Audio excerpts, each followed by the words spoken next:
10 दिवसाला आमचं कमीत कमी 1.5 लाख रुपये बिल निघतं 10 दिवसाला. 10 दिवसाला. म्हणजे साधारणतः ऑल एन ॲव्हरेज पकडायला गेलं तर 4 ते 5 लाखाच्या दरम्यान महिन्याला महिन्याला बिलिंग येते. येते. 7,000 8,000 नोकरी जे करतात ती पोरं जेणेकरून जर ह्या दुधाच्या धंद्यात एक 2-2 गायी जरी केल्या त्यांच्या पगार जो 7-8 हजार आहे त्याच्यापेक्षा दुप्पट पगार पडू शकेल. आता गोट्यातनं दूध माझ्या एक कंपल्सरी आमचं कसं आहे कंटिन्युटी आज 350 लिटर आहे.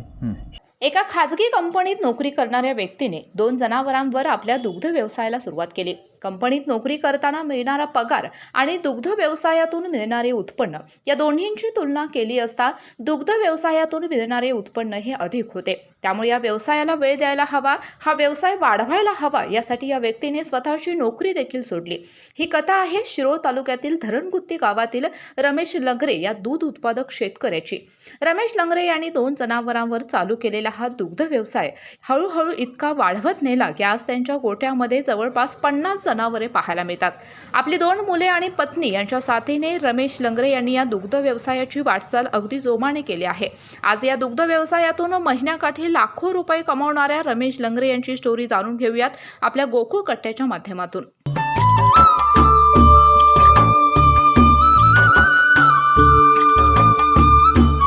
दर्शक हो नमस्कार, KK न्यूजमध्ये आपल्या सगळ्यांचं मनापासून स्वागत आहे. आता मी शिरोळ तालुक्यातील धरणगुत्ती गावामधील रमेश लंगरे या दूध उत्पादक शेतकऱ्याच्या गोठ्यामध्ये म्हणण्यापेक्षा मी यांच्या अंगणामध्ये बसलेलो आहे. मागं जर का तुम्ही बघितलात तर यांचा गोठा आहे, समोर घर आहे आणि या पद्धतीने यांचं हे दूध व्यवस्थापन आहे, गोठा व्यवस्थापन आहे. आता आपण या शेतकऱ्यांच्या सोबत बसलो आहे KK न्यूज चॅनलच्या माध्यमातून आणि कोल्हापूर जिल्हा दूध उत्पादक संघ अर्थात गोकुळ यांच्या संयुक्त विद्यमानानं जो कार्यक्रम सुरू आहे गोकुळ कट्टा, या कार्यक्रमाच्या मध्ये आपण आता ह्या दूध उत्पादक शेतकऱ्याची काय कथा आहे, कशा पद्धतीनं त्यांनी हा गोठा व्यवसाय उभारला या संदर्भात एकंदरीत चर्चा करण्यासाठी तर बसलेलो आहे. तुमचं पहिल्यांदा KK न्यूजमध्ये स्वागत आहे. मला सांगा, गोठा व्यवसाय उभारला, त्याच्या अगोदर व्यवसाय करत होता, नोकरी करत होता, तो प्रसंग काय होता आणि ती नोकरी सोडून गोठा व्यवसायाकडे कसं काय वळला? सुरुवातीला आमची 2 जनावरे होते. त्यानंतर 2 जनावरांना हळूहळू वाढवत 8 केली. 8 नंतर मुलं जेव्हा मोठी झाली त्यानंतर हा धंदा पूर्णपणे असं वाटायला लागलं की बाबा नोकरीमध्ये जो पगार भेटतोय त्याच्यापेक्षा हा धंदा चांगला आहे, म्हणून ह्या धंद्याकडं पूर्ण वळलो. नोकरी आम्ही 18 वर्षे केली. जे नोकरी केल्यानंतर आता हे 8 वर्ष झाली सोडून ह्यामध्ये पूर्ण आता धंदा वाढवलेला आहे. पहिला काय नोकरी करत होते? मी इचलकरंजीला एका कंपनीत सुपरवायझर म्हणून होतो. तिथं जॉब डेव्हलप करायचे आणि 2-3 शॉप बघायचे मशिनिंग आणि कामगारांचे कडनं काम करून घ्यायचं. आता गोट्यामध्ये जर का बघायला गेलं तर एक 50 जनावर आहेत. त्याचं नियोजन कसं चालतंय? त्याचं नियोजन सकाळी आम्ही उठलो 5 वाजता उठतोय. 5 उठून त्यांचं शेणघाण गोठा धुवून झालं, तिथनं धारायचं चालू झालं की 9 वाजेपर्यंत आमचं काम संपतं.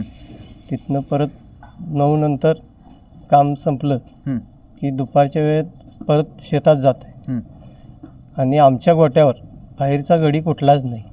आम्ही स्वतःच मुलं 2 आणि आमचे मिसेस हे 4घंच काम करतो. तेवढ्यावरती ह्या सगळ्या गोट्याचं हे व्यवस्थापन होते? होते. सकाळ संध्याकाळ आम्ही 2च टाईम वरून टाकतोय. परत दुपारचं एकदा पाणी पाजलं तर इतर वेळेत आम्ही गोट्याकडे जास्त जातच नाही. सकाळी 3 तास, संध्याकाळी 3 तास एवढं काम करतो. आता तसं बघायला गेलं तर लोक म्हणतात की दुग्ध व्यवसाय तसा परवडत नाही, एक जोडधंदा म्हणून बघितला जातोय, मुख्य व्यवसाय म्हणून ह्या धंद्याकडे आता बघितलं जात नाही. अशा लोकांना काय सांगा? आत्ता 7,000 8,000 नोकरी जे करतात ती पोरं जेणेकरून जर ह्या दुधाच्या धंद्यात एक 2-2 गायी जरी केल्या त्यांच्या पगार जो 7-8 हजार आहे त्याच्यापेक्षा दुप्पट पगार पडू शकेल. अंदाजे एक 40 लिटर जर दूध झालं रोज 1500 ते 1300 रुपये दूध होते. मग 8,000 पगारला त्याला रोज पगार किती पडणार? सरासरी एक 300-350 रुपये आसपास. मग 1300-1400 रुपये दुधाचे झाले तर एवढा खर्च येऊ शकत नाही. त्याला ती नोकरीपेक्षा हे धंदा चांगला आहे असं सांगायला. पण बाकीचे पण खर्च आला ना? बाकीचा खर्च एवढा काय 1500 तर खर्च जात नाही. एक 500 रुपये जरी गेले तर 1000 रुपये तर राहतात, शिल्लक राहू शकतात. म्हणजे कमीत कमी आपण त्यात काटकसर करून जर चिकाटीने काम केलं तर पैसे जास्त राहू शकतात. तुम्ही गोटा व्यवसायाकडे वळण्यामागचं कारण म्हणजे तुमचा गोटा पहिल्यापासून होता ते 2-3 जनावरांचा का असेना. मग मुलांना ह्या व्यवसायाकडे आता धाकटा मुलगा जर का बघायला गेलं तर BSc झाली आहे, थोरल्या मुलग्याची बघायला गेली तर 12वी झाली आहे. मग दोन्ही मुलांना ह्या व्यवसायाकडे वळवण्यामागचं कारण कसं काय? आता त्यांनी जे बघितलंय, आम्ही आधी नोकरी करतच होतो, त्यामध्ये मी सकाळी गेलो की रात्री 11-12 वाजता येणार, ते बघतच होते. त्याच्यामुळं त्यांना म्हटलं तुम्ही नोकरी करणार असलात करा, तर त्यांच्या दोघांचा पण कल परत ह्या धंद्याकडेच वळला की ह्यात पैसे मिळतात आणि ह्यात विश्रांती मिळते. आणि नोकरी सरकारी नोकरी असल्यासारखंच आहे. आज 10 दिवसाला सरकारी नोकरीला पगार मिळतोय काय, महिना भरल्यानंतरच पेमेंट येते, 1 तारीख देतो असं सांगतात पुढच्या लोकांना. 5 तारखेला. आमचं तसं नाही, 10 दिवस ते 11 दिवसाला आपल्या खात्यावर पैसे येतात. अधिक वर्षाला बोनस जे येतोय, बोनस म्हणून आम्हाला पण बोनस मिळतोय. आणि वर्षाला लिटर प्रमाण काय असेल ते गोकुळ संघाकडनं आम्हाला बोनसही येतोच पर लिटरला. अधिक फंड म्हटला तर आमचं 125 ट्रॉली शेणखत निघते, ते 3.5 ते 4 लाख रुपयाचं शेणखत हा फंडच म्हणायचं. हां, आता शेतकऱ्याची मुलं कसं लग्न होत नाही, 10 एकर शेती असली तर त्यांनी घरचंच दूध बाहेरनं विकत आणणार, पण एक म्हस पाळणार नाही, किंवा नोकरीला गेल्याशिवाय त्याचं लग्न होत नाही. म्हणून शेतकऱ्याची सगळी मुलं नोकरीला, त्याचा पगार जर 10,000 11,000 असला, घरातनं जरी पैसे नेऊन बाहेर नोकरीत नाहीच राहिलं तर घरातनं न्यायची पाहिजे, ते असं आमचं होऊ शकत नाही. म्हणून ही दोन्ही मुलं आमचे ह्या धंद्याकडे वळले. धंद्याला म्हटलं तर सगळे कुटुंब आहे, एकत्र असलो तर राबणूक आहे. राबणूक कशी असतात, सगळेजण कसं नियोजन करताय, घरातलं बघताय, बाहेरचं बघताय, गोट्यातलं बघताय, कसं असतं नियोजन? म्हणजे सकाळी शेण हा ओढत जातोय, शेण आम्ही 2 जण भरून टाकतोय, मी भरून देतो, त्यांनी नेऊन टाकतात. ते 6 पर्यंत चालतंय. 6 नंतर हा धारा लावतोय. सकाळी कितीला सुरुवात कितीला होते? 5:30ला म्हणजे चौघं पण 5:30ला उठून चालू. ते वैरण कापून घेत असते मोठा वैरण. मग कसं म्हणजे धारा लावतील तसं वैरण टाकायचं, भरडा टाकायचं चालू असते. आणि मग शेणं भरून झाली की माझं घरातलं काम मी चालू करतोय 7-7:30 पर्यंत. त्यानंतर 4 मसरांच्या धारा काढायच्या असतात, ते काढतोय 8:30 पर्यंत. आणि तिथनं नंतर आणि मग नाश्ता आमचा आणि स्वयंपाक धुणं भांडी झाले की मग आणि 11:30 पर्यंत आवरले की त्यांनी दूध घालून येतात. आमचं कायमचं रतीप आहेत, ह्याच्या अगोदरपासूनच म्हणजे कोड काढायचं म्हणजे जास्त वाढवायच्या अगोदरपासूनच आहेत रतीप. ते रतीप घालून आलीत की मग 12 नंतर आम्ही शेतात जातोय. सगळं जे दूध आहे हे गोकुळ दूध संघाला का? ह्याच्या अगोदर आम्ही बाहेरच्या डेअरीनं घालत होतो. आमचा स्वतःचा कोड झाल्यापासून जास्तीत जास्त नफा मिळायला लागला आणि तिथंपर्यंत जाऊन जयसिंगपूरला जाऊन दूध घालत होतं त्यांच्या डेअरीत. आज आमच्या गोट्यावरच डायरेक्ट गाडी येते, जायला कुठं लागतच नाही, गोकुळच जातोय. त्याच्यामुळे काय प्रश्न नाही. खाजगी डेअरी अजून बाकीला देण्यामागचं, गोकुळ संघाला दूध घालण्यामागचं अजून काय कारण आहे? बाकीच्या फॅसिलिटी पण मिळतात आणि त्यांचा जे सगळ्या संघापेक्षा गोकुळ दुधाकडे जे बघण्याचा जे कल आहे, सबसिडी विश्वास आहे, हा मोठा आहे.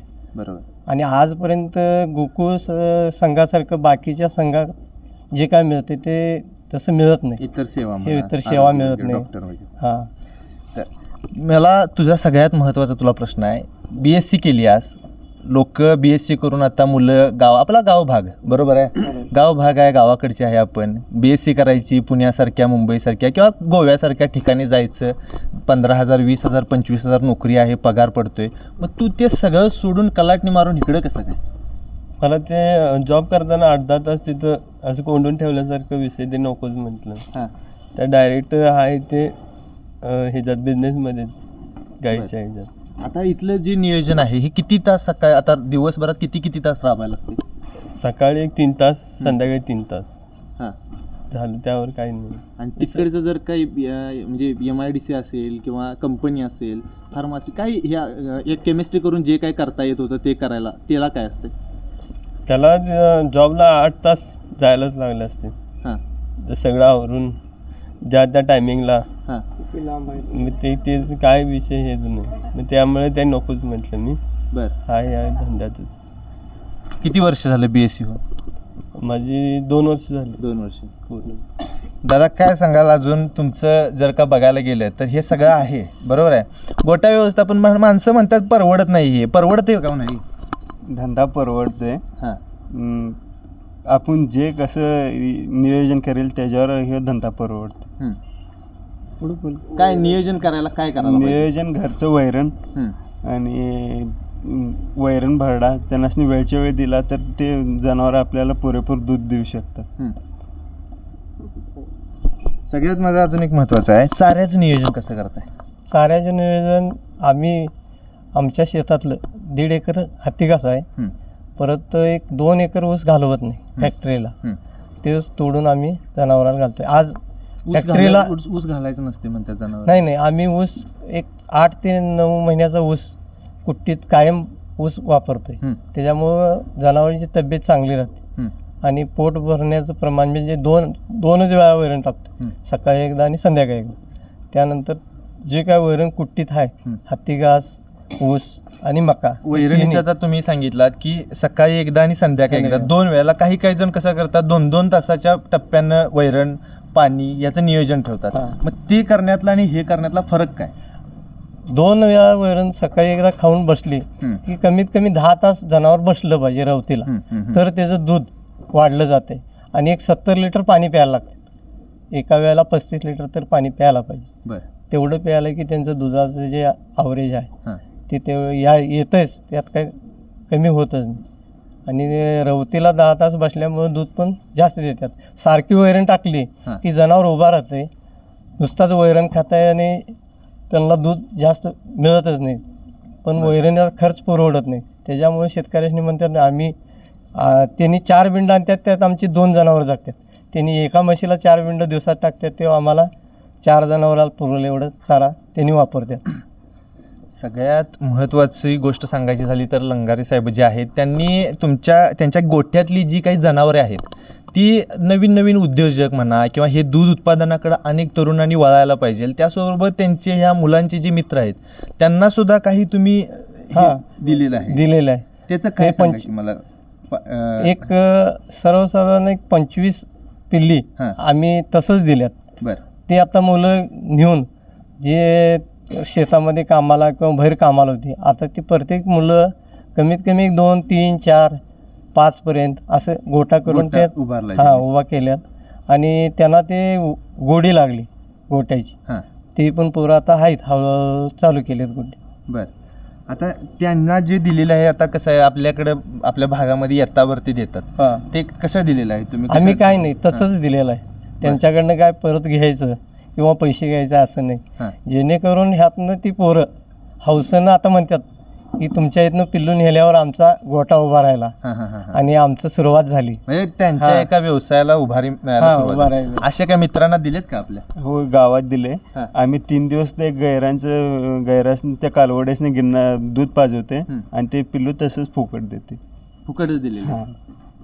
आता किती अशी जनावरं साहेब दिलाय? आत्तापर्यंत 25च्या पुढं दिलेत, 25 ते 30. आणि म्हशीच्या पण असंच रेड्या, म्हैसाना रेडी ज्या त्या पण दिल्यात. त्या पण मुलांनी तयार केल्यात. जवळजवळ मला वाटते 2.5 वर्षात 2 वर्षात ते तयार झाल्यात. आणि आमच्या इथनं पाड्या नेल्यात.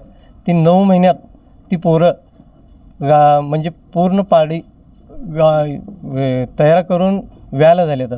9 महिन्यात ती माझ्याला तुमच्या गोट्यात जर का बघायला गेलं तर फक्त मुरा म्हशी किंवा जर्सी गाई असं नाही, तर तुम्ही सगळ्या प्रकारच्या आहेत. कुठल्या प्रकारच्या गाई म्हशी आहेत आणि काय आहेत त्यांचं? आता आमच्याकडे पंढरपुरी आहे, कर्नाळी आहे, परत म्हैसाना आहे, हरियाणामध्ये पण आहे, जर्मन गाई आहेत, परत हॉस्टनमध्ये आहे. सगळ्या नमुन्याच्या आता 4 ते 5 नमुन्याच्या गायी आहेत. परत देशी गाई आहे. लोक गाई म्हशी असतील, गायी असतील, ते बाहेरच्या ठिकाणी जाऊन हरियाणावरून असेल किंवा बाहेरच्या ठिकाणी जाऊन आयात करतात, आणतात, विकत आणतात. काही वेळेला गोटा यशस्वी होतो, काही वेळेला अयशस्वी होतो. आता अशा लोकांना, अशा तरुणांना, नवीन उद्योजकांना काय सल्ला काय द्याल? तिथून आणायचं झालं तर कमीत कमी 1.5 लाख रुपयेपर्यंत म्हशीची किंमत असते. आणि गाई पण घेतल्या तर 1,25,000 पर्यंत असते. आता पण एक- आता- एक लाख समजा ॲव्हरेज जरी का हा, पकडलं तर पकडलं. गोकुळ दूध संघ सुद्धा ह्या त्याला अनुदान देतो. अनुदान देत जवळपास एक 40% 30% अनुदान होतं. आताच नुकतंच चेअरमन गोकुळ दूध संघाचे चेअरमन अरुण डोंगरे यांनी हे अनुदान वाढवून 10,000 वाढवलेलं आहे आणि 30% वरून 40% केलेलं आहे. मग ह्याचा फायदा घेतात का लोक? घेतात गोटा जो नवीन करायला आहे त्याला जास्त फायदा मिळतो, घ्या लागलेत लोक. मग मला सांगा की जे लोक आणतात किंवा ह्या गायी असतील म्हशी असतील इकडं आणल्यानंतर त्यांनी संगोपन करताना काय काळजी घ्यायला पाहिजे?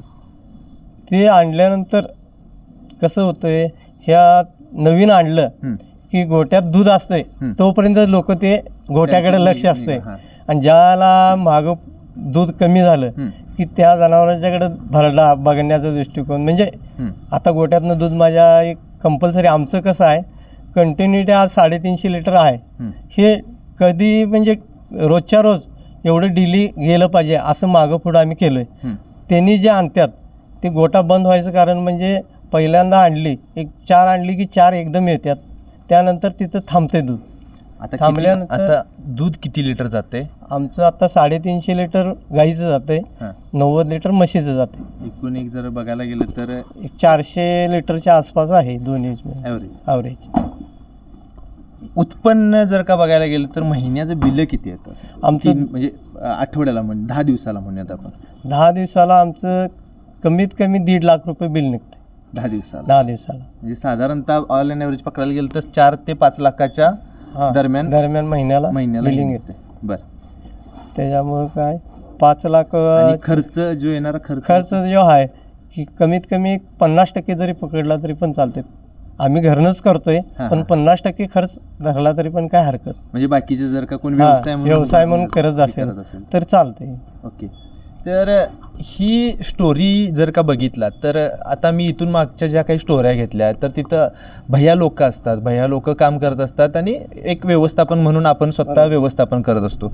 जे कुटुंब आहे हे कुटुंब जर का बघितलं तर स्वतः आई वडील आणि ही 2 मुलं ही 4 जण मिळून हे सगळा गोठा चालवतात. ह्या गोठ्यावरती स्वतःच्या शेतातलं जे काही चाऱ्याचं जे काही नियोजन आहे हे चाऱ्याचं नियोजन आहे आणि हा गोठा या पद्धतीचं व्यवस्थापन करतात. गोकुळ कट्टा या आपल्या कार्यक्रमाच्या माध्यमातून आपण अशाच नवनवीन गोठ्यांच्यापर्यंत जातोय, त्यांची स्टोरी काय आहे ती जाणून घेतोय आणि आपल्यापर्यंत पोहोचवण्याचा प्रयत्न करतोय. तर तुर्तास तरी मी या व्हिडिओसह इथं थांबतो आणि ही जी सक्सेस स्टोरी आहे ती तुम्हाला कशी वाटली याबद्दल प्रतिक्रिया करून आम्हाला कमेंट बॉक्समध्ये नक्की कळवा. तुर्तास तरी मी या व्हिडिओस इथं थांबतो. केक्यूनी चॅनलसाठी कॅमेरामन वैभव पाटीलसह मी अभिजित. धन्यवाद. अशाच नवनवीन अपडेट पाहण्यासाठी आमच्या कोल्हापुरी कारभार म्हणजेच KK न्यूज चॅनेलला सबस्क्राईब करा.